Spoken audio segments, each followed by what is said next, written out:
Barry Posen and Robert Kagan on the decline of unipolarity. The development of international relations is the question that attracts the attention of many political scientists and historians. This paper is aimed at discussing the views expressed by Barry Posen and Robert Kagan, who offer different evaluations of such a trend as the decline of unipolarity. Both authors agree that the United States may face significant geopolitical competition.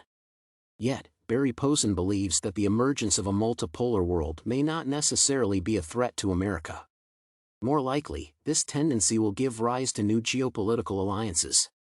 In his turn, Robert Kagan focuses on the challenges that the country can face because it may have to deal with undemocratic regimes.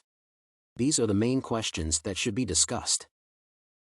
First of all, Barry Posen believes that the attempts to construct a unipolar world have not been effective. For example, a policy that is aimed at dominating international relations can detrimentally affect the economic life of a country. To some degree, this problem affects the United States since this country has to spend a significant fraction of its GDP on its military strength. This is one of the aspects that can be identified. Additionally, some of the countries may try to increase the spheres of their influence.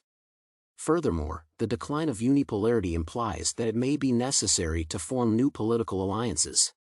This is another challenge that should be overcome by American political leaders.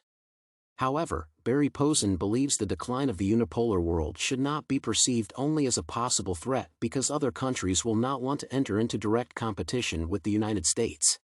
Currently, America has an opportunity to establish a set of alliances that will be important for the stability and security of international relations. In this way, policymakers can make the transition to multipolarity less dangerous.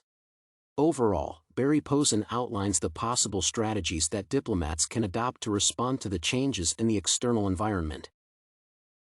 In his turn, Robert Kagan notes that the United States still remains the world superpower.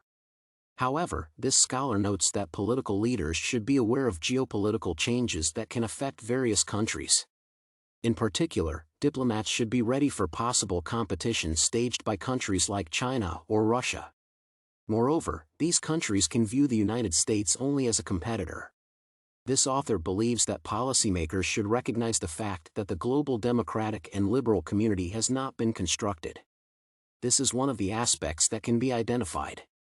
However, the acceptance of this fact is necessary for the effective development of U.S. foreign policies. Overall, these scholars agree on the idea that the unipolar world may not exist for a long time. Barry Posen accepts the decline of unipolarity and urges policymakers to adjust to this change. In turn, Robert Kagan focuses on the possibility of a confrontation with the regimes that can be hostile towards the United States. This is one of the details that should be considered. This discussion suggests that the development of international relations may take various forms. For example, this trend can contribute to the growing power of undemocratic regimes that may be opposed to the United States. However, the decline of unipolarity can lead the alliances that can strengthen international security. This is one of the issues that should be considered.